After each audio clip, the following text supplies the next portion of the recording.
We're currently renovating this house behind me here, but it turns out we've just come across a massive problem. Money.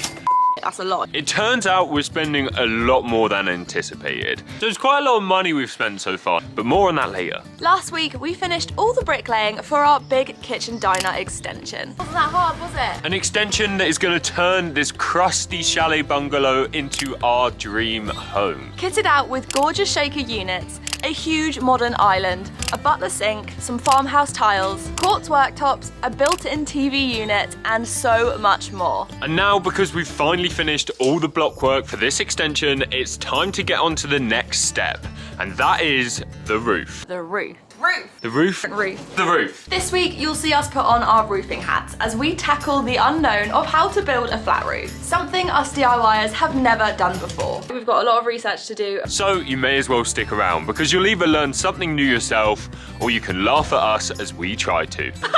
So enough said, let's crack on with some DIY.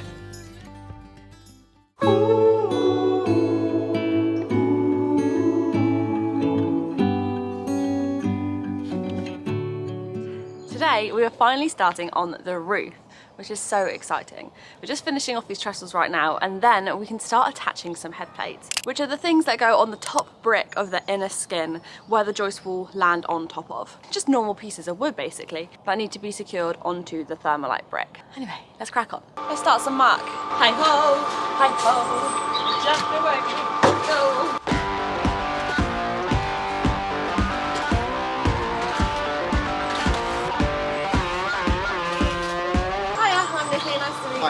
Many men. So it's officially time to make the head plate for our roof. Now, to do this, you've got to make a fancy little connection, like a bird's mouth connection, between the head plates to tie them together. So I'm going to crack on with that now. You're going to see what I mean. Let's go fly a kite up to the highest height. Let's go fly a kite.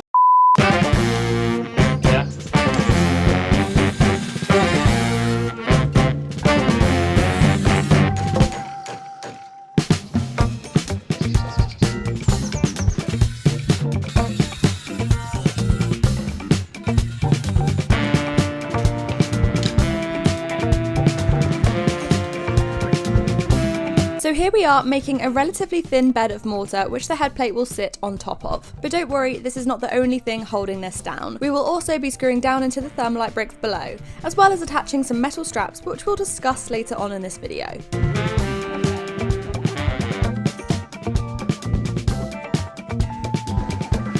One side of head plates in, two to go.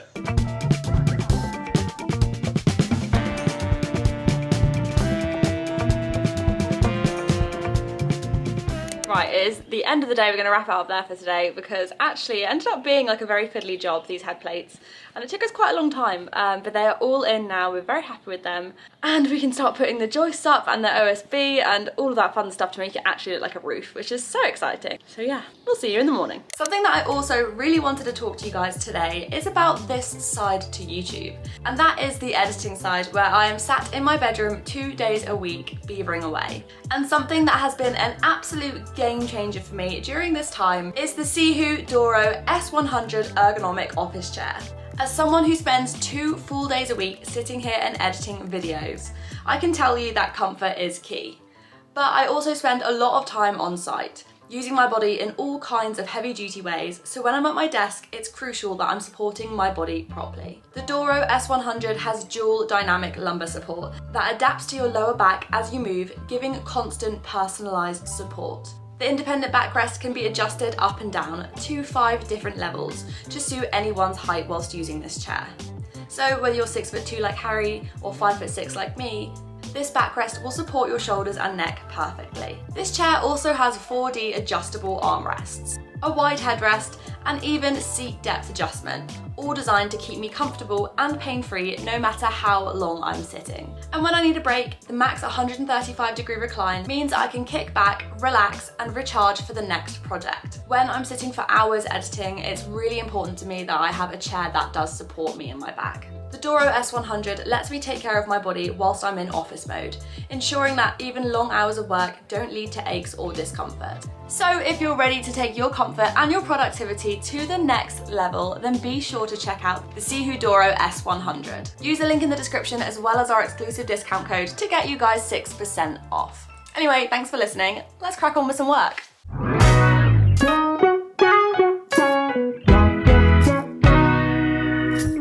Okay, so today's the day we're officially starting on these roof rafters, and that's an exciting day for us. Now, it's only me and Nikki today, it turns out, I think. Alfie's kind of no-show today, so hopefully he turns up a bit later. But for now, we're gonna try and two-man it so that I carry one of the rafters, pass it over the top to Nick's, and we can start setting out where all of these bits of timber need to go. Let's go. If we slide it.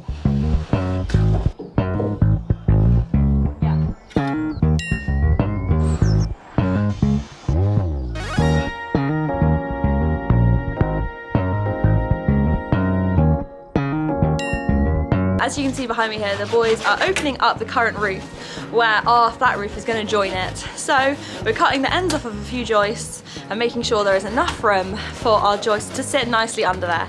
And of course all the insulation and stuff like that. Just a few joists. Just a couple. Just a couple of a few joists.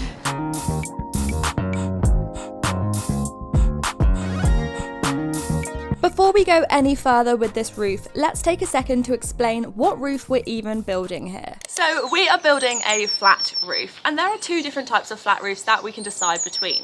There's a cold flat roof and a warm flat roof. One roof is considered warm because the insulation sits above the roof, and the other roof is considered cold because the insulation sits in between the joists of the roof. We are opting for the warm roof for two reasons. One, because it is slightly easier to install because you don't have to cut out all that insulation in between the joists. You just need to lie it flat on top of some OSB. And secondly, because we have just been told it is the most effective at keeping the cold out. So in terms of the sandwich of what we're creating, it's basically head plate, joists, furrings, 18mm OSB, vapor barrier, insulation, OSB, and then whatever roofing membrane we want to put on top. That is still to be decided. I'm pretty torn at the moment, so if you guys have ever built a flat roof, do let us know in the comments what you used and what you'd recommend. We got a quote for £2,800, I think excluding that, and that was with us doing basically the whole roof before that. It just felt a bit pricey for one layer that they're doing. It's just him to come in and do the top layer after we've done every other step. Seems a bit ridiculous. It does seem like a lot of money, I don't know. And I saw this video by the restoration couple, and he did it himself, and he had a skylight in the middle as well. And he said it's still looking good now to this day, so I think we might try and DIY it. We might DIY it, but what do you think? In case you're wondering, how on earth do you know what you're doing? Well, a lot of late night tutorials and a very in-depth structural engineer's survey provided by our architects has got us very far. The survey gives us all the specs for the exact size timbers we need, as well as the specifics like how much of a gap should be in between them. For reference, we are leaving 40cm gaps from centre to centre on each joist. I'm getting some action shots, not you thumbs it up. I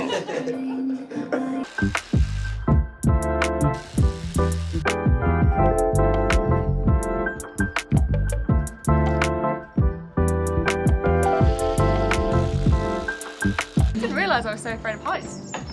You're not great with heights, are you? There's a ramp here, and Harry and Alfie are just walking over it like it's a normal pathway. I couldn't even put a leg out on it. Go on, give it a go. No Go on. way. The Come pressure on. is too much. Come on, the bank. I just couldn't. On third time. I genuinely couldn't. No, absolutely not. I can't even watch it. It's going nowhere. Going nowhere. This kitchen is going nowhere. Look at you. There's a little nose and eyes. Should we play a game I like to call Guess Alf's boxer colour, quick, before you look, guess it. What we got, Alf? We got the yellows! Yellows! It's like when they do like guess what colour hat the Queen's gonna wear at the races. It's a bit like that, isn't it?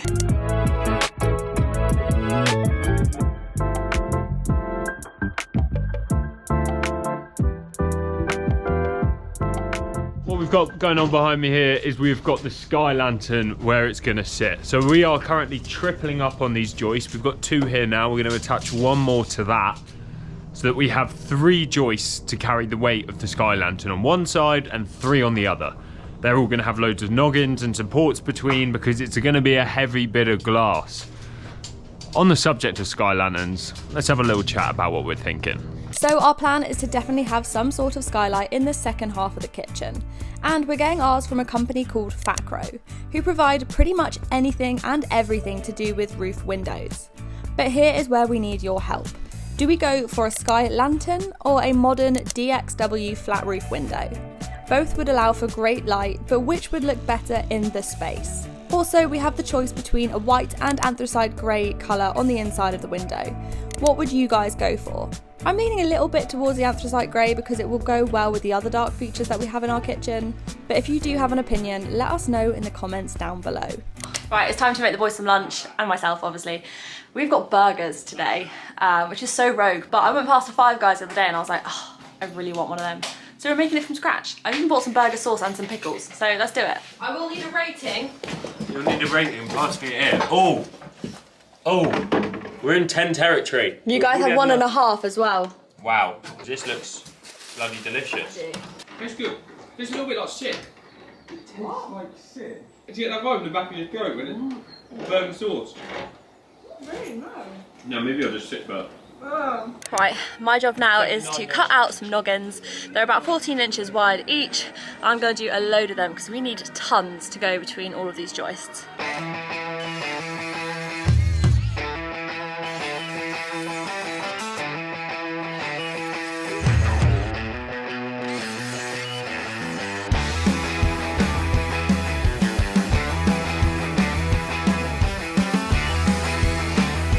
Time to add some galvanized metal straps. Now these are going to go over our head plate here, which holds the roof down, and you strap it to all of the blocks at maximum 1.5 meter increments, I think anyway. Hopefully that's right. Your humble opinion. Yeah, let's strap this bad boy in. Now, this was the very last thing we had time for today. A pretty productive day all round. So a lot of you guys have been asking whether we have kept to budget with this extension, and we can reveal to you that so far on the extension alone, we have paid... Wait, before you say, put a guess in the comments down below right now. How much have we paid?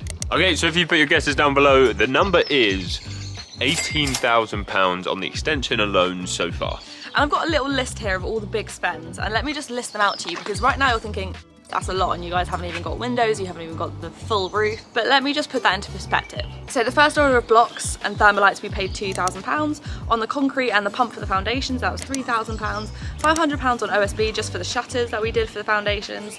£800 on the 2 wind posts and the steel lintel. £1,000 on floor joists, air bricks and wall tie vents. £500 on tool hire so far, including the digger. £700 on the joists for the roof and the head plates. £2,000 for the OSB roof insulation and fairings, which is still to go on yet, so they're just sitting in our front drive right now. So it's quite a lot of money we've spent so far, and I don't really know whether we're on budget or off budget on this extension. No, you can really see that it does tot up. Also, there's a whole other point of we still get discounted and gifted products from brands, which we are so lucky from, so that will also keep our budget really low, and we're just so grateful to be able to have that, because without you guys watching, we would not get any of that discounted or free. So thank you guys, you're really helping us make this become our dream family home. How exciting. Anyway, let's go back to building.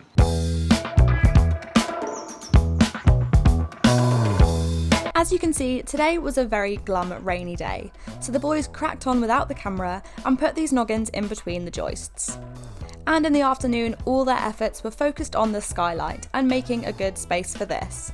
We already know the sizing from our architectural plans, so the boys knew to make a 150 by 250 centimetre hole for the light to slot into.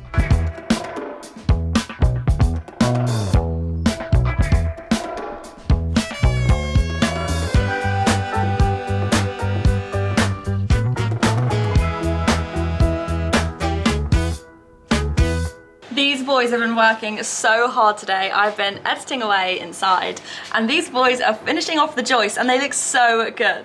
Harry's looking at me now. Are you feeling sorry for yourself? It's freezing cold. And it's raining. Huh? And it's raining. And it's raining, and my toes numb, my fingers numb, my mouth's numb. Harry's been to the dentist this morning, hence why he's not doing much filming in terms of talking to the camera, because he literally can't speak, which is quite funny. So yeah, enjoy all the GoPro footage because it's raining, he can't speak, and they're pretty tired today. It's the last day of the week, so yeah.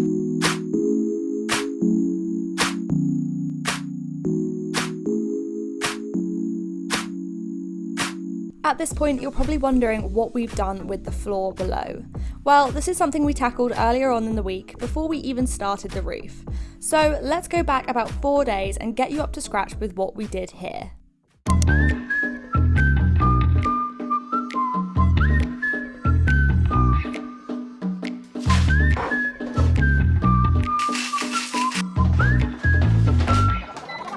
This morning I'm starting it off with a bang. I'm doing a whole chicken and I'm gonna do this like bagel recipe that I saw. It's meant to be really easy. It's got 3 ingredients. I think the boys are gonna love it. So let's go.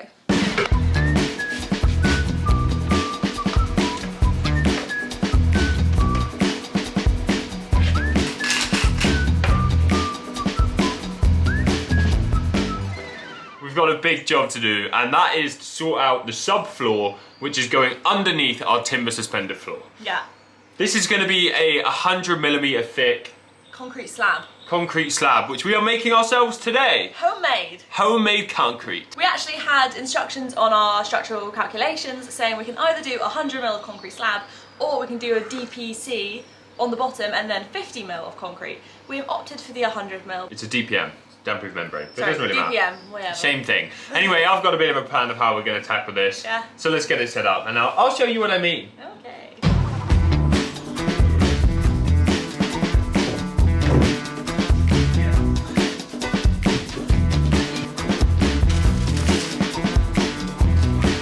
Okay. Do you want to try some homemade bagels? Mmm, Yeah? really good. Alright, that's gonna be the sound for the day. Let's get mixing, baby. Oh yeah, and the ramp's officially set up. And we got Dougie here today. Dougie. So you guys know the drill by now. To make concrete, you just need 3 ingredients: ballast, water, and cement. And for this, we needed about 4 tons of ballast, which is what you can see here.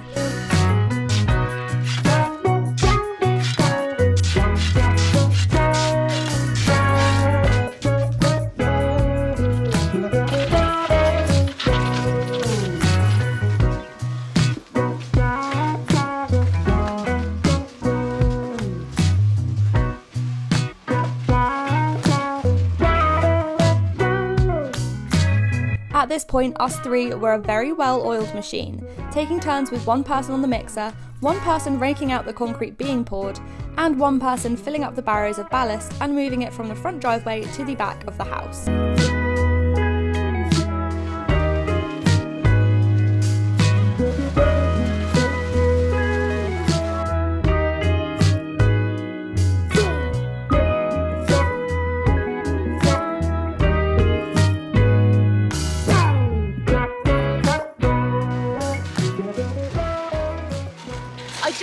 Shovel from Toolstation for £19 and it's the best DIY investment I've ever made.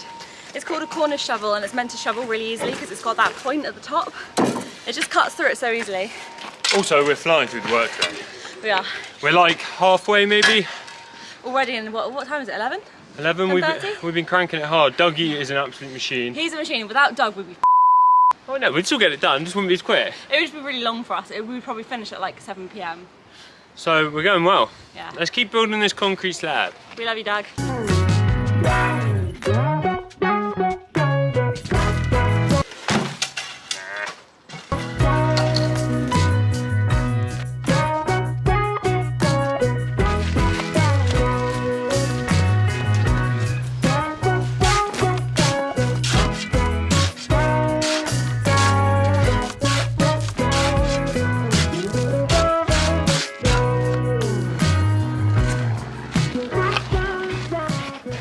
Have to have on site is a tin for your chocolate to hand out. So this is what we have. You see that? So I've got Snickers, I've got toffee crisp, I've got clubs, I've got animal biscuits. Have you? Yes. What do you want? Oh. My friend.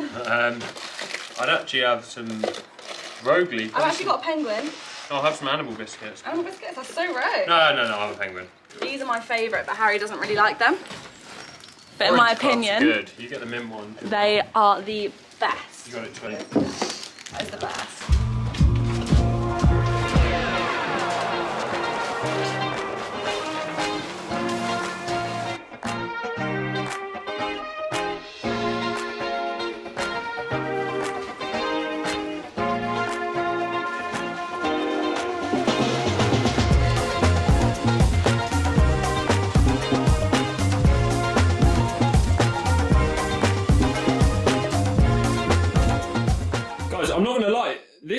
10.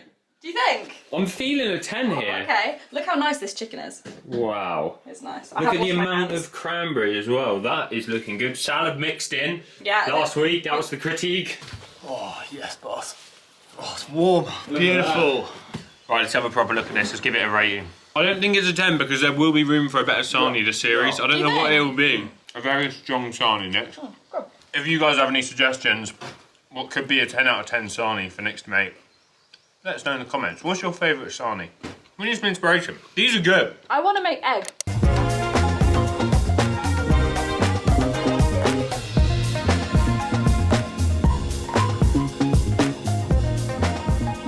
Okay, I know you hate it when we all slouch, but I've got a slouch for this angle right now. We have done all the concrete now for our, is it called an oversite? That's it. Yeah. I called it a subfloor a minute ago. Yeah, an oversite.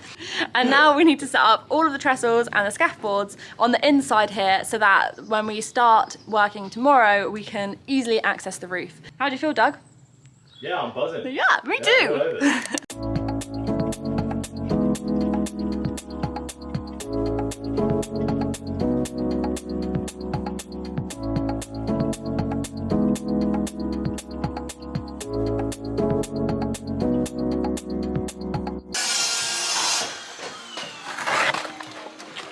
Oh, next. You okay? Yeah, Quick. Oh, Nick. Sweetie. Right, it's 3:20. We've still got about an hour left of DIY today. No, we've got 20 minutes. We've got to chop Doug. About 20 minutes. We're going to move all of the wood that we got delivered out from the front and put it under the garage to keep it nice and dry. So let's do that now. What a ton of work we have got done today with just the three of us. Many hands really do make light work. Doug, if you're watching, we love you and thank you so much for your help today. I think the progress has been pretty good this week, do you? I think we've been flying through it a little bit. I mean, we've kind of been battling the weather quite a lot this week. It's been kind of bearing against the weather. But we are on the way to getting this extension watertight, which is super exciting. And we're going to show you the rest of the journey, and that should all unfold next week. Hopefully next week we might be nearer watertight. I'm not sure. We're also next week going to show you what doors we're getting, and we're going to ask you what colours to go for that, because we're very confused. We've got some samples, but we'll show you next week. We've got a lot of exciting things coming, is what I'm trying to say. So stick around for that and have a great week, and we'll see you in a week's time. Bye. Thanks for watching. Bye.